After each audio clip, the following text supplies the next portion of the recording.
뭐해? 일해야지. 며느리가 새벽에 자면 되니? 제사상 차리고 설거지까지 혼자 다 끝내고 겨우 눈 붙인 지 30분 만에 시어머니가 문을 두드렸습니다.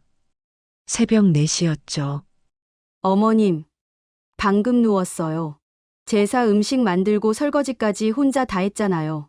그게 자랑이야? 시댁 제사인데 당연한 거 아니야? 일어나서 한복 다림질해. 그 순간 뭔가 제 안에서 끊어지는 소리가 들렸습니다. 3년간 참아온 인내심의 끈이었죠. 구독과 좋아요를 눌러주시면 더 좋은 사연들을 놓치지 않고 매일 보실 수 있습니다. 저는 박소영, 35살 장례 지도사입니다. 남들은 제 직업을 듣고 놀라곤 해요. 젊은 여자가 시신을 다루는 일을 한다고요. 하지만 전 이 일이 천직이라고 생각했습니다. 누군가의 마지막 길을 품위 있게 만들어드리는 일이니까요. 5년 전까지만 해도 저는 특급 호텔 VIP 매니저였습니다. 세계 각국의 재벌들과 정치인들을 모시는 특별 관리팀이었죠. 까다로운 요구사항도 완벽하게 처리하는 것으로 유명했어요. 그런데 아버지가 갑작스럽게 돌아가시면서 모든 게 바뀌었습니다. 두바이 왕족 결혼식을 진행하던 중에 전화가 왔죠. 따님, 아버님이 쓰러지셨어요. 빨리 오세요. 공항으로 달려갔지만 이미 늦었습니다. 아버지는 차가운 시신이 되어 계셨죠. 장례식장은 엉망이었어요. 영정사진조차 제대로 준비되지 않았고 장례 지도사는 무성의했습니다. 죄송합니다. 바쁜 시즌이라 직원이 부족해서요. 그 무책임한 태도에 분노가 치밀었습니다. 아버지의 마지막 가시는 길이 이렇게 초라해서야 되겠습니까? 그때 결심했죠. 내가 직접 품위 있는 마지막을 지켜드리는 사람이 되겠다고요. 장례 지도사 자격증을 따는데 2년이 걸렸습니다. 호텔을 그만두고 장례식장에서 인턴부터 시작했죠. 시신을 처음 만졌을 때의 그 차가움은 지금도 잊을 수 없어요. 하지만 이상하게도 두렵지 않았습니다. 오히려 경건한 마음이 들었죠. 민수를 처음 만난 건 아버지 3주기 때였습니다. 납골당에서 우연히 마주쳤죠. 혼자 오셨어요? 네, 아버지 뵈러 왔어요. 민수는 할머니 기일이었다고 했습니다. 서로 말없이 참배를 마치고 나오는데 민수가 커피를 제안했어요. 아버님 때문에 장례 지도사가 되셨다고요? 대단하시네요. 마지막 가는 길만큼은 품이 있어야 한다고 생각해요. 민수의 눈이 따뜻했습니다. 그렇게 시작된 인연이 결혼으로 이어졌죠. 처음 시부모님을 만났을 때를 기억합니다. 시어머니 한정숙 씨는 교감 출신답게 단정한 모습이었어요. 호텔 매니저 출신이라니 대단하네요. 손님 접대는 잘하시겠어요. 그때는 몰랐습니다. 그 말에 숨겨진 가시를요. 시아버지 최상진 씨는 중견기업 부사장이었는데 시어머니와 달리 과묵했죠. 식사 내내 거의 말이 없었습니다. 결혼식은 봄날에 했어요. 호텔 동료들이 많이 와줬죠. 행복했습니다. 사랑하는 사람과 평범한 가정을 꾸릴 거라 믿었으니까요. 신혼여행에서 돌아온 다음 날부터 시어머니의 본색이 드러났습니다. 소영아, 주말에 시댁 와서 대청소 좀 해줘. 호텔에서 일했으면 청소는 잘하겠지? 어머님, 저 이번 주말에 장례 일정이 있어요. 장례? 남의 집 장례가 시댁보다 중요해? 그렇게 매주 주말은 시댁 대청소로 시작됐죠. 걸레질하고 화장실 청소하고 유리창 닦고 호텔에서 VIP를 모시던 손으로 변기를 닦을 때마다 자존심이 무너졌습니다. 하지만 참았어요. 민수를 사랑했으니까요. 그런데 민수는 점점 달라졌습니다. 엄마가 좀 까다로우셔도 이해해. 원래 그런 분이야. 근데 왜 나한테만 그래? 시누이들한텐 안 그러잖아. 넌 며느리니까. 당연한 거 아니야? 당연하다는 말에 가슴이 서늘했습니다. 시누이들도 만만치 않았어요. 큰 시누이 최미선은 애 셋을 키우는 주부였고 작은 시누이 최미영은 공무원이었죠. 새언니, 우리 애들 좀 봐줘. 장례식장은 밤에만 일하잖아. 낮에도 일해요. 염습이랑 입관식도 있고. 에이, 그래도 병원보단 한가하잖아. 호텔에서 VIP 모셨으면 애들 돌보는 건 쉽겠네. 시누이들의 아이 6명을 떠맡게 됐습니다. 장례 일정이 없는 날이면 어김없이 애들이 우리 집으로 왔죠. 그러던 중 이상한 걸 발견했어요. 시아버지가 가족 식사 때마다 따로 드신다는 거였죠. 시어머니와 한 식탁에 앉긴 하지만 대화는 전무했습니다. 아버님은 왜 항상 먼저 드시고 가세요?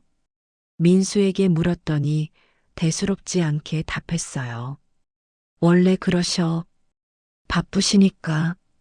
하지만 전 느꼈습니다. 그게 바쁜 게 아니라 피하는 거라는 걸요. 새벽 근무가 끝나고 집에 돌아올 때마다 민수는 자고 있었습니다. 혼자 차가운 밥을 먹으며 생각했죠. 이게 내가 꿈꾸던 결혼 생활이었나? 결혼 3개월째 되던 날이었습니다. 대형 교통사고로 5명이 동시에 운구된 날이었죠.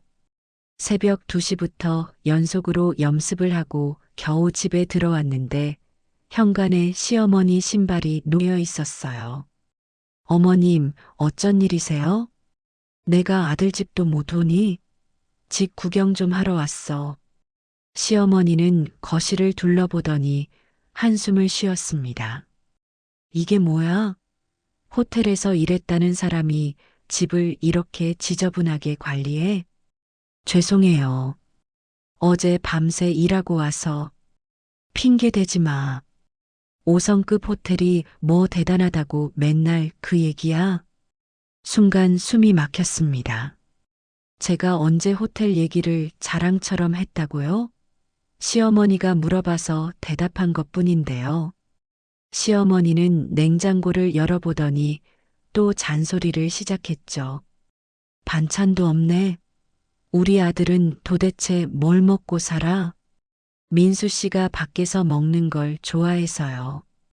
남자가 밖에서 먹는 건 아내가 챙겨주지 않아서야. 그날부터 시어머니는 일주일에 3번씩 우리 집에 들이닥쳤습니다. 그때마다 새로운 트집을 잡았죠. 시할머니가 돌아가신 건 결혼 1년째 되던 해였습니다. 96세로 노안이었죠. 시어머니가 새벽에 전화했어요. 할머니 돌아가셨어. 내가 장례 다 맡아. 네. 너 장례 지도사잖아. 전문가가 있는데 돈 들여서 남한테 맡기겠어? 공짜로 장례를 치르라는 거였습니다. 그것도 3일장으로요. 시할머니 시신을 모시러 갔을 때 시어머니가 말했죠. 염습이고 뭐고 다 내가 알아서 해. 우린 잘 모르니까. 혼자서 모든 걸 해야 했습니다. 염습, 입관, 발인까지. 거기다 조문객 음식 준비까지요. 3일 동안 1시간도 못 잤어요. 조문객이 오면 상주 대신 절하고 부엌에선 음식 만들고 틈나면 시신 관리하고 시누이들은 애들 본다는 핑계로 빠졌죠. 새언니가 전문가니까 알아서 잘하시겠죠. 둘째 날 저녁 뜻밖의 조문객이 왔습니다. 화려한 차림의 50대 여성이었어요. 향을 피우고 절을 하는데 시어머니 얼굴이 굳어졌죠. 누구세요? 고인의 지인입니다. 여자는 그렇게만 말하고 나갔어요. 그런데 전 그 여자를 알고 있었습니다. 호텔 VIP 고객 중 한 명이었죠. 정확히는 강 회장이라는 재벌 회장의 비서였는데 왜 여기 왔을까요? 장례식이 끝나고 시신을 화장장으로 모시는데 시아버지가 따로 차를 타고 가는 걸 봤습니다. 시어머니와 같은 차를 타지 않더군요. 여보, 부모님이 차를 따로 타시네. 아, 엄마가 아빠 담배 냄새를 싫어하셔서 그래. 하지만 시아버지는 담배를 피우지 않는 분이었어요. 뭔가 이상했죠. 그날 밤 시댁에서 뒤풀이를 했습니다. 다들 술에 취해 떠들 때 전 부엌에서 설거지를 하고 있었어요.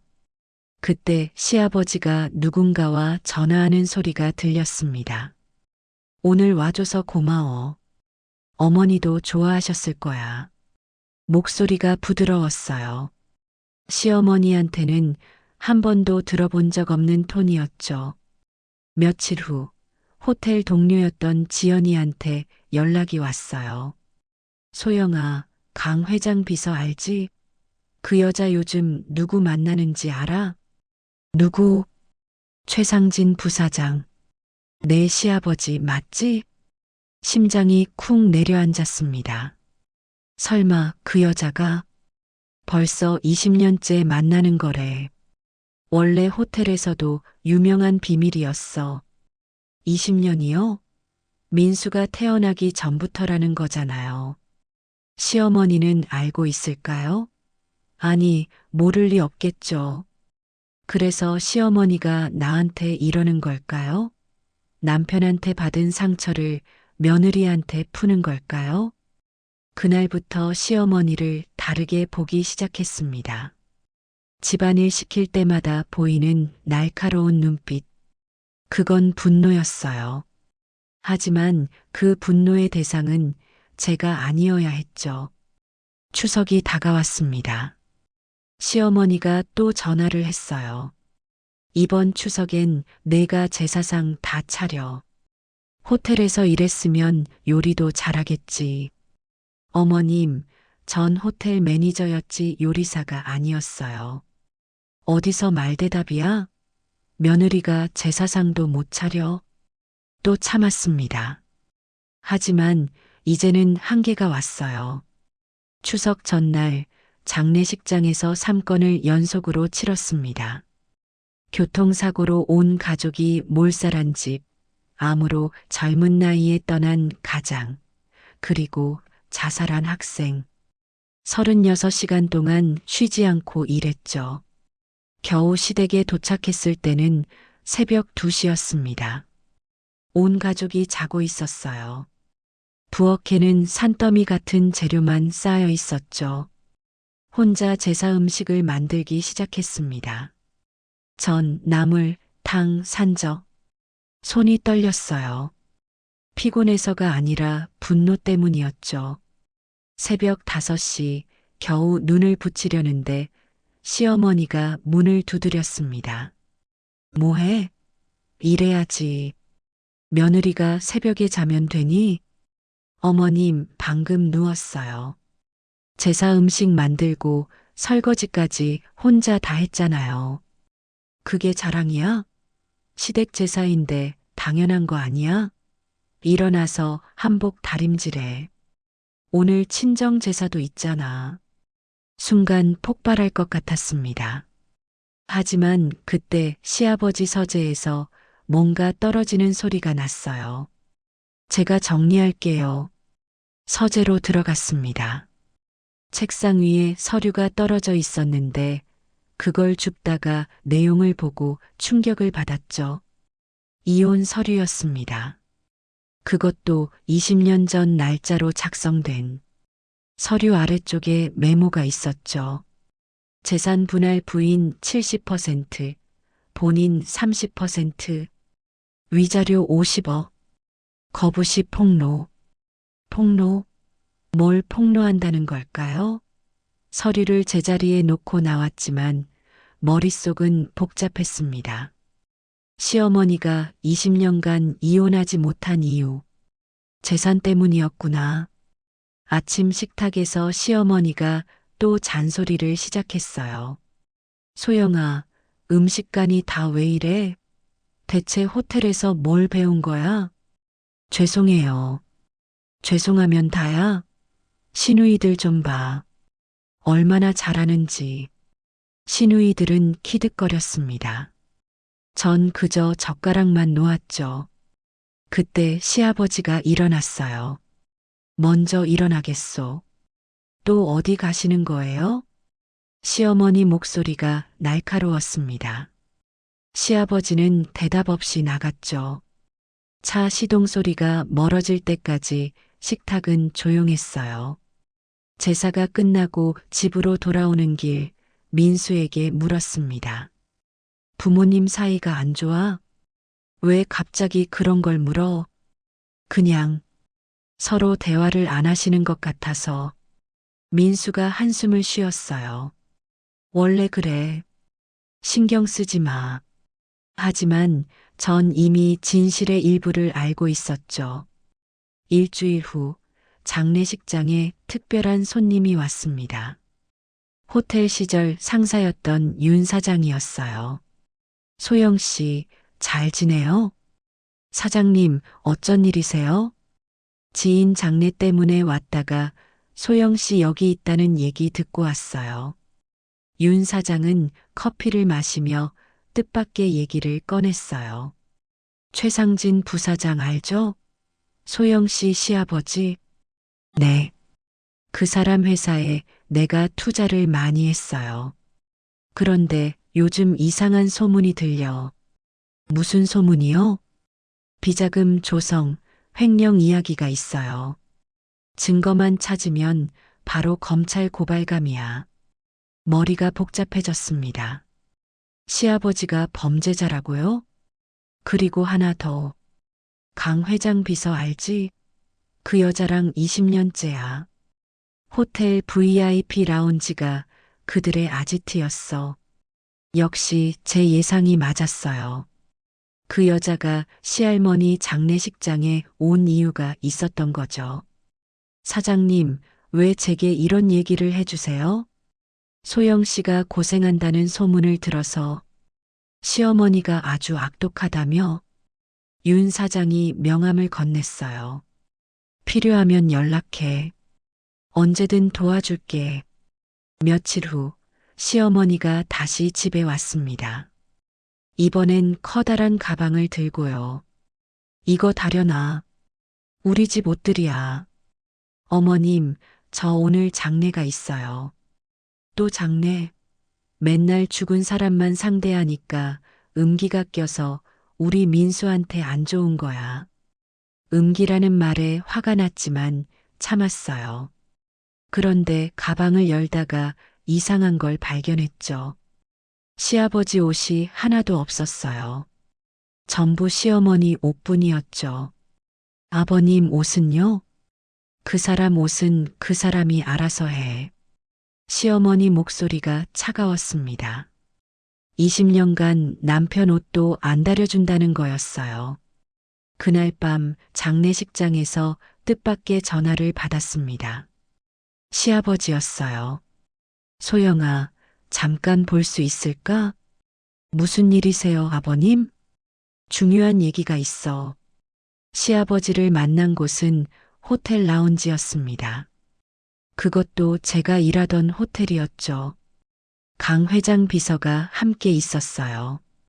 소영 씨, 오랜만이에요. 어색한 인사를 나눴습니다. 시아버지가 입을 열었어요. 소영아, 부탁이 있어. 말씀하세요. 민수한테 상처 주지 말고 이혼해줘. 귀를 의심했습니다. 시아버지가 며느리한테 이혼하라고요? 내 시어머니가 널 괴롭히는 거 알아.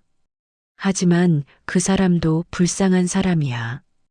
그게 저한테 화풀이할 이유는 안 되죠. 시아버지가 한숨을 쉬었어요. 20년 전 내가 바람 피운 걸 알고도 재산 때문에 못 떠난 여자야. 그 한이 얼마나 크겠어. 그럼 이혼하시면 되잖아요. 못해. 회사 지분 때문에. 이혼하면 회사가 넘어가. 비겁한 변명이었죠. 강 비서가 시아버지 손을 잡았어요. 여보, 너무 하는 거 아니에요? 며느님한테 이런 부탁을 해요? 여보, 이 여자가 시아버지를 여보라고? 소영 씨, 미안해요. 하지만 우리도 20년을 기다렸어요. 순간 깨달았습니다. 이들은 시어머니가 먼저 죽기를 기다리고 있구나. 싫어요. 전 민수 씨를 사랑해요. 민수도 결국 나처럼 될 거야. 가족의 굴레에서 못 벗어나. 시아버지 말이 맞았어요. 민수는 이미 엄마 편이었으니까요. 집으로 돌아와 밤새 고민했습니다. 이 집안의 비극은 끝이 없을 것 같았어요. 다음 날 시어머니가 또 전화했죠. 이번 주말에 친정 제사야. 내가 다 준비해. 어머님, 전 친정 제사까지 할 의무는 없어요. 뭐, 지금 말대답이야? 사실대로 말하는 거예요. 전화를 끊었습니다. 처음으로 거부한 거였죠. 30분 후 민수가 화난 얼굴로 들어왔어요. 엄마한테 왜 그래? 왜 자꾸 문제를 일으켜? 내가 문제야? 36시간 일하고 와서 제사상 차리고 빨래하는 게 정상이야? 다들 그렇게 살아. 유난 떨지 마. 난 그렇게 못 살아. 처음으로 소리를 질렀습니다. 민수가 놀란 눈으로 절 봤어요. 너 너무 많이 변했어. 아니, 이제야 정신 차린 거야. 그날 밤 혼자 장례식장에 남아 있었습니다. 빈 영정 앞에서 생각했죠. 이 집안에서 진짜 죽은 건 뭘까? 시어머니의 사랑? 시아버지의 양심? 아니면 나의 자존심? 전화가 울렸어요. 모르는 번호였습니다. 박소영 지도사님? 네, 누구시죠? 시아버님 회사 직원입니다. 중요한 제보가 있어요. 제보자는 시아버지 회사의 격리부 직원이었습니다. 장례식장 뒤편 주차장에서 만났죠. 최 부사장이 회사 돈을 빼돌렸어요. 20년간 거의 100억이 넘게요. 증거가 있나요? 여기 USB에 다 있습니다. 장부 조작, 비자금 계좌, 차명 거래까지. USB를 받아들고 물었어요. 왜 저한테 주시는 거죠? 박 지도사님이 호텔에서 일하실 때 저희 어머니 장례를 맡아주셨어요. 그때 정말 감사했습니다. 기억났어요.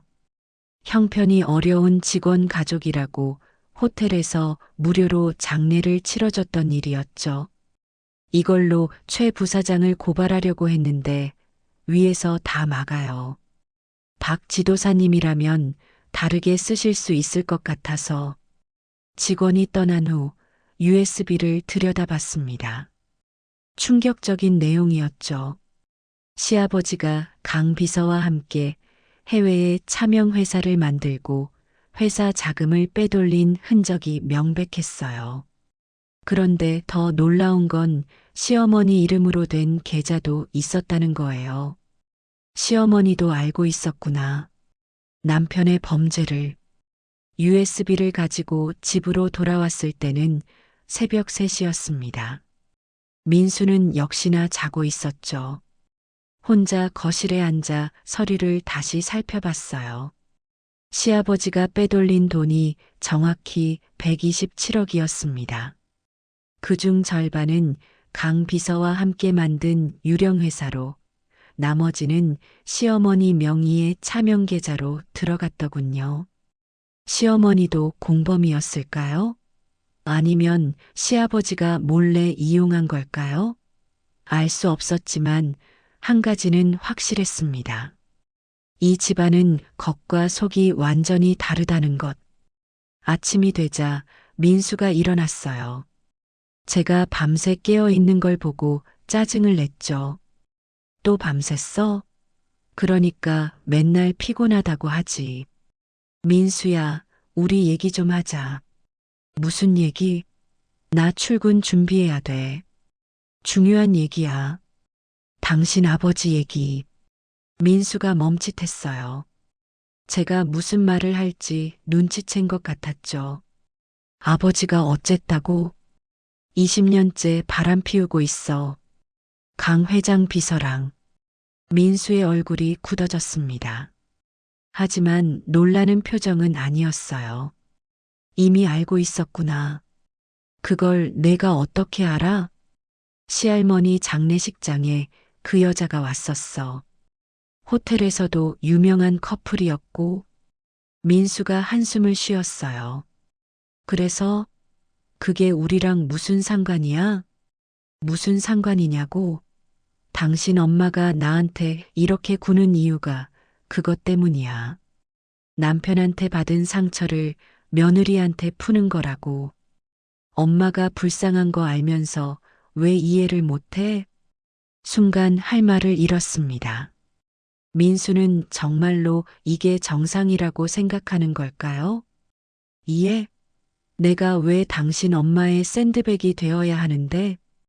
가족이니까. 가족은 서로 감싸주는 거야. 감싸주는 게 아니라 학대를 당하고 있는 거야, 나는. 목소리가 커졌습니다. 민수도 화를 냈죠. 학대는 무슨, 좀 힘들어도 참으면 되잖아. 다들 그렇게 살아. 다들 그렇게 산다고. 36시간 일하고 와서 제사상 차리고 새벽에 깨워서 다림질 시키는 집이 어디 있어? 그만해. 아침부터 왜 이래? 민수가 나가버렸습니다. 대화는 불가능했죠. 그는 이미 너무 깊이 세뇌되어 있었어요. 점심때 시어머니가 전화했습니다. 소영아, 오늘 시댁으로 와. 김장할 거야. 어머님, 저 오늘 장례가 2건이나 있어요. 또 핑계? 죽은 사람이 산 사람보다 중요해? 일이에요, 일. 제 직업이라고요. 직업? 시체나 만지는 게 무슨 직업이야? 호텔에서 멀쩡하게 일하다가 왜 그런 음침한 일을 하는지 모르겠네. 시어머니의 말에 분노가 치밀었지만 갑자기 생각이 바뀌었습니다. 이참에 모든 걸 털어놓자. 알겠어요. 갈게요. 시댁에 도착했을 때 시누이들도 와 있었습니다. 하지만 김장 준비는 하나도 안 되어 있었죠. 결국 또 제가 다 해야 한다는 뜻이었어요. 새언니, 우리는 애들 봐야 해서 못 도와줘요. 맞아요. 언니가 손이 빠르시니까 금방 하실 거예요. 시누이들은 거실에서 커피를 마시며 수다를 떨었습니다. 저는 묵묵히 배추를 씻기 시작했죠. 그런데 손이 떨렸어요. 피곤해서가 아니라 분노 때문이었습니다. 배추를 씻다가 시아버지가 들어오는 걸 봤어요. 그는 저를 보고 놀란 표정을 지었죠. 소영이가 왜 혼자 김장을? 며느리가 하는 게 당연하죠. 시어머니의 차가운 대답이었습니다. 시아버지는 아무 말 없이 서재로 들어갔어요. 비겁한 침묵이었죠. 김치 양념을 버무리면서 생각했습니다. 이 집안의 모든 사람이 공범이구나. 시아버지는 불륜으로, 시어머니는 분노로, 시누이들은 방관으로, 민수는 무관심으로, 그리고 그 피해자는 오직 나 하나. 저녁 6시가 되어서야 김장이 끝났습니다. 손은 빨갛게 부어 있었고 허리는 끊어질 것 같았죠. 그런데 시어머니가 또 말했어요. 설거지도 하고 가. 그릇이 산더미야. 어머님, 전 지금 장례식장에 가야 해요. 9시에 입관식이 있어서. 또 장례. 맨날 죽은 사람 타령이네. 산 사람 시부모는 안중에도 없고. 그 순간 제 안에서 뭔가 폭발했습니다. 더는 참을 수 없었어요. 어머님, 아버님이 20년째 바람 피우는 거 아시죠? 폭탄 선언이었습니다. 거실이 순식간에 조용해졌어요. 시누이들의 수다가 멈췄고 시어머니 얼굴이 새파랗게 질렸죠. 너가 무슨 소리를. 다 알아요. 강 회장 비서랑 20년째 만나는 것도, 회사 돈 빼돌려서 둘이 해외 회사 만든 것도. 시아버지가 서재에서 뛰어나왔습니다. 이게 무슨 망측한 소리야. 망측한 건 아버님이죠. 127억 횡령한 거 증거 다 가지고 있어요. USB를 테이블에 던졌습니다. 시아버지가 USB를 집어들었다가 손을 떨며 놓았죠. 진짜라는 걸 알아본 겁니다. 시누이들이 비명을 질렀어요. 아빠가 바람을 127억이라니. 시어머니가 주저앉았습니다. 그런데 놀라운 건 그 다음 반응이었어요. 알았어. 다 알고 있었어. 모두가 놀라 시어머니를 봤습니다. 시어머니가 울기 시작했죠. 20년 전부터 알았어. 그 여자가 집에 전화했거든. 자기가 진짜 사랑받는 여자라고. 시아버지가 당황했어요. 여보, 그건. 닥쳐. 20년을 참았어. 재산 때문에, 체면 때문에. 그런데 너는 뭐야? 시어머니가 저를 보며 소리쳤어요. 왜 하필 너야? 왜 내가 와서 다 망쳐놓는 거야? 제가 망쳤다고요? 이미 망가진 집안이었잖아요. 그래도 조용히 살고 있었어. 내가 와서 다 들춰내기 전까지는.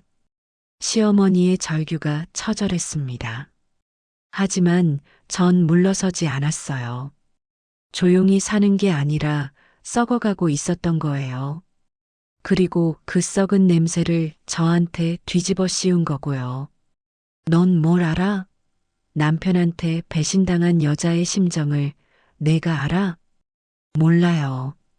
하지만 그게 저를 학대할 이유는 안 되잖아요. 시어머니가 갑자기 웃었습니다. 소름 끼치는 웃음이었어요. 학대? 내가 당한 것에 비하면 내가 당한 건 아무것도 아니야. 그래서요? 평생 저를 샌드백으로 삼을 건가요? 필요하면 그럴 수도 있지. 그 말에 결심이 섰습니다. 더는 이 지옥에 있을 수 없었어요. 그럼 전 이만 가볼게요. 아, 그리고 이 USB 사본이 여러 개 있어요. 내일까지 제가 원하는 대로 하지 않으면 검찰에 넘길 거예요. 뭘 원하는데? 이혼이요. 깔끔하게 합의 이혼으로. 위자료는 10억? 민수가 소리쳤어요. 미쳤어? 10억이라니.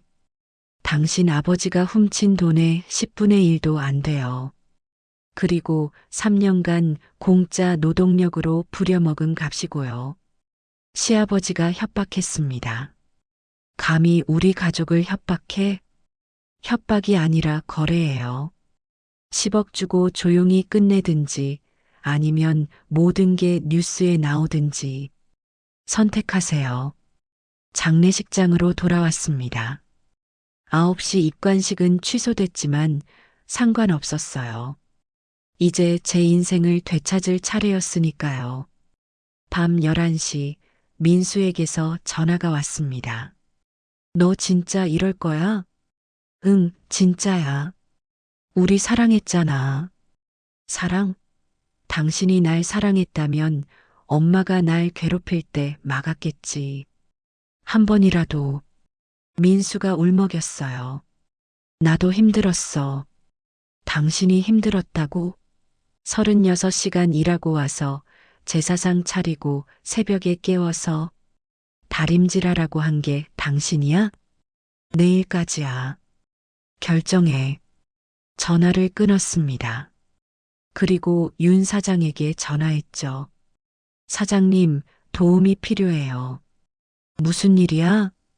시아버지 횡령 증거를 가지고 있어요. 제대로 터뜨리고 싶은데. 오, 그래. 내일 아침에 보자. 내가 아는 검사한테 연결해 줄게. 마침내 반격이 시작됐습니다. 다음 날 아침 7시 윤 사장을 만났습니다. 호텔 라운지였죠.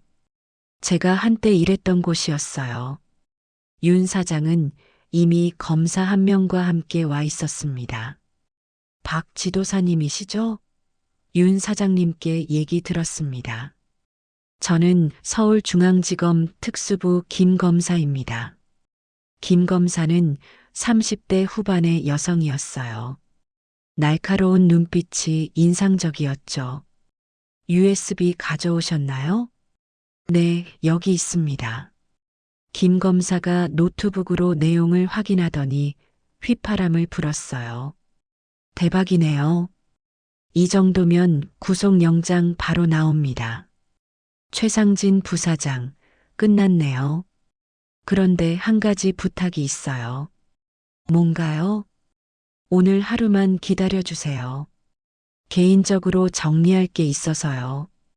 김 검사가 의미심장하게 웃었습니다. 이혼 합의하시려고요? 좋아요. 하지만 내일 아침 9시가 데드라인입니다. 그때까지 연락 없으면 바로 영장 청구할게요. 윤 사장이 제 어깨를 두드렸어요. 잘 생각했어요, 소영 씨. 그런 쓰레기 같은 집안에서 빨리 나오는 게 맞아. 감사해요, 사장님. 그런데 왜 이렇게 도와주세요? 사실 나도 최상진한테 당한 게 있거든. 내 투자금 중 일부를 빼돌렸더라고. 그동안 증거가 없어서 못 건드렸는데 소영 씨 덕분에 복수할 수 있게 됐네. 그러니까 윤 사장도 피해자였던 거군요. 시아버지가 적을 너무 많이 만들었어요. 장례식장으로 출근했습니다. 원장님이 걱정스러운 얼굴로 절 맞았죠. 박 지도사, 괜찮아요? 어제 갑자기 입관식 취소하고 무슨 일 있었어요? 죄송해요, 원장님. 개인적인 일이 있어서요. 혹시 시댁 문제? 소문 들었어요. 시어머니가 많이 힘들게 한다고. 장례업계가 좁아서 소문이 다 퍼진 모양이었어요. 부끄러웠지만 이제 곧 끝날 일이었죠. 곧 해결될 거예요. 그래요. 박 지도사 같은 실력자를 이렇게 고생시키면 안 되지. 우리 장례식장 에이스인데. 원장님 말이 위로가 됐습니다. 적어도 제 직업에서는 인정받고 있었으니까요. 오전 11시 민수에게서 문자가 왔어요. 집으로 와. 가족들이 다 모였어. 집이 아니라 시댁이겠죠. 마지막 전쟁터로 향했습니다. 시댁 거실에는 정말 모두 모여 있었어요. 시부모, 시누이들, 그리고 민수까지. 마치 재판정 같은 분위기였죠. 앉아. 시아버지가 명령했습니다. 전 서서 말했어요. 앉을 생각 없어요. 빨리 끝내줘. 10억? 터무니없는 금액이야. 그럼 내일 아침 뉴스에서 봐요. 중견기업 부사장, 100억대 횡령으로 구속 이런 제목 어때요? 시어머니가 울부짖었습니다. 너는 정말 악마야. 우리 가족을 파괴하려고 작정했구나. 제가 파괴한 게 아니라 이미 파괴되어 있었어요. 전 그냥 드러낸 것뿐이고요. 큰 시누이가 끼어들었어요. 새언니, 그래도 가족인데 이렇게까지 해야 해요? 가족? 절 한 번이라도 가족으로 대했나요?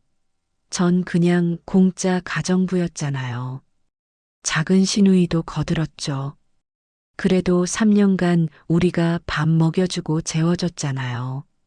제 월급으로 산 제 집에서 잤고 제가 번 돈으로 밥 먹었어요. 오히려 제가 시누이들 애들 밥까지 먹였죠. 말문이 막힌 시누이들이 입을 다물었습니다. 시아버지가 협상을 시도했어요. 5억이다. 더는 안 돼. 10억이에요. 협상 없어요. 이 집을 팔아야 한단 말이야. 그럼 파세요. 어차피 불륜 자금 마련하려고 모은 돈 아닌가요? 시아버지 얼굴이 벌겋게 달아올랐습니다. 주먹을 들어 올렸죠. 하지만 전 움직이지 않았어요. 때려보세요. 상해죄로 고소할 테니까. 횡령의 폭행까지 기사거리가 늘어나겠네요. 시아버지가 주먹을 내렸습니다. 그는 체면을 목숨보다 중요하게 여기는 사람이었으니까요. 민수가 마지막으로 호소했어요. 소영아, 다시 생각해봐. 우리 처음 만났을 때 기억나? 납골당에서. 기억나죠? 그때는 당신이 따뜻한 사람인 줄 알았어요. 하지만 착각이었어요. 당신은 그냥 비겁한 마마보이였을 뿐이에요. 사랑했잖아. 사랑? 당신이 절 사랑했다면 제가 36시간 일하고 와서 쓰러져 있을 때 엄마한테 그만하라고 했겠죠. 단 한 번도 제 편을 들어준 적 없잖아요. 민수가 눈물을 흘렸지만 전 마음이 움직이지 않았어요. 너무 늦었으니까요. 시어머니가 갑자기 제 앞에 무릎을 꿇었습니다. 모두가 놀랐죠. 어머님, 엄마, 내가 잘못했어. 용서해줘. 제발 우리 집안 망치지 마. 시어머니의 눈물이 진짜인지 연기인지 알 수 없었어요. 하지만 중요하지 않았죠. 어머님, 20년 동안 남편의 불륜을 참으셨잖아요. 그 고통 이해해요. 하지만 그걸 저한테 푼 건 용서할 수 없어요. 미안해. 정말 미안해. 미안하다고 3년이 돌아오나요? 제가 당한 모욕이 사라지나요? 시어머니가 오열했습니다. 하지만 전 냉정했어요. 그녀도 가해자였으니까요. 6시까지 결정하세요. 10억에 깨끗이 이혼하든지 아니면 모든 걸 잃든지. 시댁을 나왔습니다. 현관문을 닫는 순간 안에서 고함 소리가 들렸어요. 서로를 탓하는 소리였죠. 결국 적은 외부가 아니라 내부에 있었던 거예요. 오후 3시 장례식장에서 일하고 있는데 민수에게서 전화가 왔습니다. 10억 준비했어. 서류 준비해. 현명한 선택이에요. 대신 조건이 있어. 뭔데요? 비밀 유지 각서 써. 우리 집안일 발설하면 안 돼. 좋아요. 하지만 저도 조건이 있어요. 앞으로 일체 연락하지 마세요. 우연히 만나도 모른 척하고요. 알았어. 그날 저녁 법무사 사무실에서 모든 서류가 오갔습니다. 이혼 서류, 위자료 합의서, 비밀유지 각서까지. 도장을 찍는 민수의 손이 떨렸지만 전 담담했어요. 이제 끝이네. 민수가 마지막으로 말했어요. 그래, 끝이야. 서류를 들고 나왔습니다. 11월에 찬바람이 불었지만 상쾌했어요. 자유의 바람이었으니까요. 그런데 밖에 뜻밖의 사람이 기다리고 있었습니다. 강 회장 비서였어요. 박 지도사님, 잠깐 얘기 좀 해요. 무슨 일이시죠? 최 부사장한테 들었어요. 당신이 증거를 가지고 있다고. 그래서요? 그 증거 저한테도 좀 줘요. 저도 최상진한테 복수할 게 있거든요. 의외였습니다. 20년간 사랑한 여자도 배신감을 느끼고 있었군요. 왜 복수하려고요? 20년간 사랑했잖아요. 강 비서가 씁쓸하게 웃었어요. 사랑? 그 인간이 저 말고도 여자가 셋이나 더 있는 거 알아요? 20년 동안 저만 사랑한다고 거짓말했는데. 역시 시아버지는 끝까지 쓰레기였군요. 내일 아침에 검찰에 고발됩니다. 그때 다 밝혀질 거예요. 고마워요. 드디어 그 인간 무너지는 거 보겠네. 강 비서가 돌아서다가 멈췄어요. 그리고 한정숙 여사한테 전해줘요. 20년간 미안했다고. 하지만 우리 둘 다 피해자였다고. 직접 전하시죠. 아니요. 이제 그 집안이랑은 연 끊으려고요. 박 지도사님도 그러시고요. 강 비서가 떠난 후 전세로 구한 오피스텔로 향했습니다. 위자료 10억이면 새 출발하기에 충분했죠. 짐을 풀며 생각했어요. 3년간의 결혼 생활이 지옥이었지만 그래도 배운 게 있었죠. 나 자신을 지키는 법을요. 밤 10시 윤 사장에게 전화했습니다. 사장님 해결했어요. 이혼했고 위자료도 받았어요. 잘했어요. 그럼 이제 최상진 끝장내야죠. 네, 내일 아침에 검찰에 넘겨주세요. 오케이. 그리고 소영 씨, 혹시 호텔로 돌아올 생각 없어요? VIP 매니저 자리 아직 비어 있어. 감사하지만 전 장례 지도사가 천직인 것 같아요. 누군가의 마지막을 품위 있게 만드는 일이요.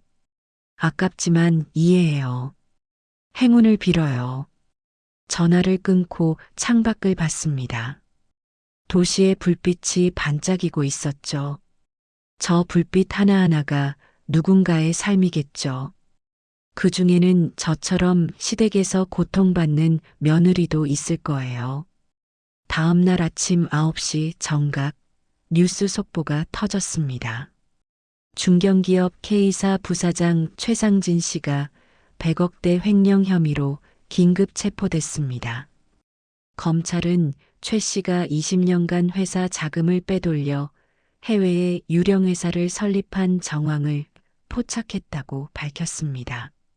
장례식장 휴게실에서 동료들과 뉴스를 보고 있었어요. 다들 충격받은 표정이었죠. 어머, 박 지도사님 시아버지 아니에요? 맞아요. 헐, 어떡해요? 괜찮으세요? 괜찮아요. 어제 이혼했거든요. 동료들이 놀란 눈으로 절 봤습니다. 하지만 이내 박수를 쳤죠. 잘하셨어요. 그런 집안에서 빨리 나온 게 다행이에요. 맞아요. 박 지도사님 시어머니가 엄청 까다롭다고 소문났었거든요. 동료들의 지지가 힘이 됐습니다. 적어도 여기서는 제가 인정받고 있었으니까요. 그때 원장님이 들어왔어요. 박 지도사, 잠깐 나 좀 보자. 원장실로 따라갔습니다. 원장님이 커피를 건네며 말했죠. 뉴스 봤어. 힘들었겠다. 죄송해요, 원장님. 제 개인사 때문에 장례식장에 누가 될까봐. 무슨 소리야? 박 지도사는 우리 장례식장의 자랑이야. 오히려 그런 환경에서도 이렇게 성실하게 일해줘서 고마워. 원장님이 봉투를 하나 건넸어요. 이게 뭐예요? 특별 보너스야. 그동안 고생한 거 다 알아. 새 출발하는데 보태. 봉투를 열어보니 1,000만 원이 들어 있었습니다. 눈물이 났어요. 원장님, 울지 마. 앞으로 더 잘 되라고 주는 거야. 그리고 하나 더, 부원장 자리가 비었어. 박 지도사가 맡아주면 좋겠는데. 부원장이요? 제가요? 실력도 있고 인품도 좋고 무엇보다 고인을 대하는 마음이 진심이야. 충분한 자격이 있어. 제 가치를 알아주는 사람이 있다는 게 이렇게 감사할 줄 몰랐습니다. 감사합니다. 열심히 하겠습니다. 원장실을 나오는데 전화가 울렸어요. 모르는 번호였습니다. 여보세요? 박소영 씨죠? 저는 MBC 시사 프로그램 PD입니다. 최상진 부사장 사건 관련해서 인터뷰 요청드리려고요. 죄송하지만 거절하겠습니다. 비밀유지 각서 때문인가요? 저희가 법적으로 보호해드릴 수 있습니다. 아니요. 그냥 조용히 살고 싶어서요. 그래도 시어머니의 갑질 문화에 대해 많은 며느리들이 공감할 수 있는 이야기. 죄송해요. 전화를 끊었습니다. 더는 그 집안과 엮이고 싶지 않았어요. 오후에 특별한 의뢰가 들어왔습니다. 젊은 여성의 장례였는데 유족이 남편 한 명뿐이었죠. 아내가 시댁 스트레스로 극단적 선택을 했어요. 남편이 울며 말했습니다. 가슴이 아팠어요. 어떤 일이 있었나요? 장모님이 3년간 아내를 노예처럼 부렸어요. 저도 바보같이 엄마 편만 들었고요. 이제야 후회해도 늦었죠. 제 과거가 떠올랐습니다. 만약 제가 좀 더 약했다면 저도 저렇게 됐을지 몰라요. 정성껏 모시겠습니다. 감사합니다. 아내가 편히 갈 수 있게 해주세요. 그 여성의 염습을 하면서 많은 생각이 들었어요. 시댁 갑질로 고통받다 세상을 떠난 젊은 생명. 얼마나 힘들었을까요? 장례식장에 조문객이 거의 없었습니다. 시댁 식구들은 아무도 오지 않았죠. 친정 부모님만 오셔서 오열했어요. 우리 딸이 그렇게 힘들어했는데 왜 진작 데려오지 못했을까? 그 모습을 보며 결심했습니다. 이런 비극이 반복되지 않도록 뭔가 해야겠다고. 저녁 무렵 뜻밖의 조문객이 왔어요. 시어머니였습니다. 왜 오셨어요? 그냥 내가 여기 있다고 해서. 시어머니는 많이 초췌해 보였어요. 남편이 구속되고 재산도 동결됐으니 당연하겠죠. 할 말 있으면 빨리 하세요. 미안해. 정말 미안해. 이제 와서 사과가 무슨 소용이에요? 그래도 하고 싶었어. 내가 너한테 한 짓이 용서받을 수 없다는 거 알아. 시어머니가 봉투를 건넸어요. 이게 뭐예요? 내가 3년간 우리 집에서 일한 품삯이야. 많지 않지만 봉투를 열어보니 3천만 원이 들어 있었습니다. 이제야 인정하시는군요. 제가 노예였다는 걸. 미안해. 내가 제정신이 아니었어. 남편의 불륜에 미쳐서 엉뚱한 사람한테 화풀이했어. 그래도 전 용서 안 해요. 평생 그 죄책감 안고 사세요. 시어머니가 고개를 떨구고 나갔습니다. 불쌍하긴 했지만 동정심은 들지 않았어요. 그녀도 가해자였으니까요. 밤 10시 일을 마치고 오피스텔로 돌아왔습니다. 현관문을 여는데 뭔가 달랐어요. 이제 눈치 볼 사람이 없다는 것. 제사 준비에 시달릴 일도 새벽에 깨워서 일 시킬 사람도 없다는 것. 진짜 자유였습니다. 침대에 누워 천장을 봤어요. 3년간의 결혼 생활이 주마등처럼 지나갔죠. 36시간 일하고 와서 제사상 차리던 일, 새벽에 깨워서 다림질 시키던 일, 시누이들, 애들 떠맡던 일. 하지만 이제 다 끝났어요. 더는 그런 일을 당하지 않아도 됩니다. 전화가 울렸어요. 지연이었습니다. 소영아, 뉴스 봤어. 시아버지가 구속됐다며? 응, 그랬어. 대박. 너 괜찮아? 괜찮아. 오히려 시원해. 그래, 잘했어. 그런 쓰레기 집안에서 빨리 나온 게 다행이야. 지연아, 나 부탁이 있어. 뭔데? 호텔 VIP 고객 중에 시댁 갑질로 고통받는 사람 있으면 내 연락처 좀 줘. 도움 주고 싶어. 오, 좋은 생각이다. 알았어, 그럴게. 전화를 끊고 일어났습니다. 책상에 앉아 노트북을 열었죠. 그리고 글을 쓰기 시작했어요. 시댁 갑질에서 살아남는 법. 제 경험을 바탕으로 한 가이드북이었습니다. 증거 수집하는 법, 법적 대응 방법, 심리적 방어 전략까지 3년간 제가 터득한 모든 노하우를 담았죠. 새벽 2시까지 글을 썼습니다. 피곤했지만 개운했어요. 이 글이 누군가에게는 희망이 될 수 있을 테니까요. 다음 날 아침 장례식장으로 출근하는 길에 문자가 왔어요. 민수였습니다.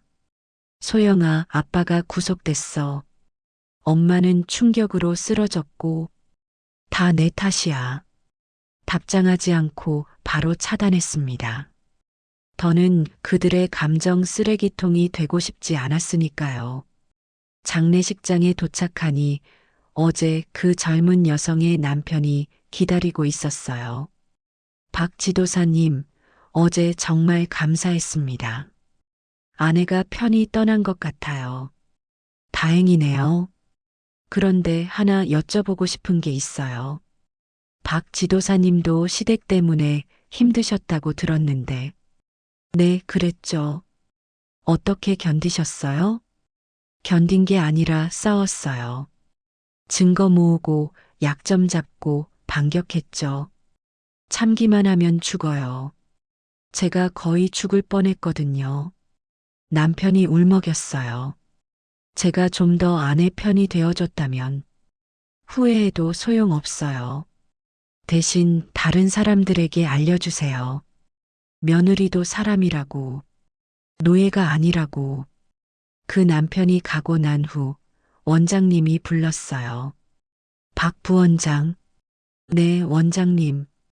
특별한 프로젝트를 맡기고 싶어? 품이 있는 마지막이라는 프리미엄 장례 서비스야. 박 부원장이 총괄해줘. 정말요? 호텔 VIP 매니저 경력도 있고 무엇보다 진심으로 고인을 대하는 마음이 있잖아. 박 부원장이 적임자야. 새로운 시작이었습니다. 이제 제 능력을 제대로 발휘할 수 있는 기회가 생긴 거예요. 퇴근 후 오피스텔로 돌아오니 택배가 와 있었어요. 보낸 사람은 강 회장 비서였습니다. 상자를 열어보니 편지와 함께 고급 와인이 들어 있었죠. 박 지도사님께 최상진이 구속됐다는 소식 들었어요. 시원하면서도 씁쓸하네요. 20년을 헛되이 보냈으니까요. 하지만 박 지도사님 덕분에 진실을 알게 됐어요. 그가 저 말고도 여러 여자를 만났다는 것도, 회사 돈을 빼돌렸다는 것도 감사해요. 이제 저도 새 출발하려고요. 박 지도사님도 행복하시길. 편지를 읽으며 생각했어요. 우리는 모두 피해자였구나. 시어머니도, 강 비서도, 그리고 나도. 다만 차이가 있다면 전 거기서 빠져나왔다는 거죠. 와인을 따라 마시며 창밖을 봤습니다. 도시는 여전히 바쁘게 돌아가고 있었어요. 그 어딘가에는 지금도 시댁 갑질에 시달리는 며느리들이 있겠죠. 하지만 희망은 있어요. 제가 증명했으니까요. 지옥 같은 시댁에서도 탈출할 수 있다는 걸. 36시간 일하고 와서 제사상 차리고 새벽에 깨워서 다림질 시키는 시어머니도 이길 수 있다는 걸. 이제 진짜 제 인생이 시작됩니다. 이 사연이 좋았다면 구독과 좋아요를 눌러주세요. 새로운 사연을 놓치지 않고 보실 수 있습니다.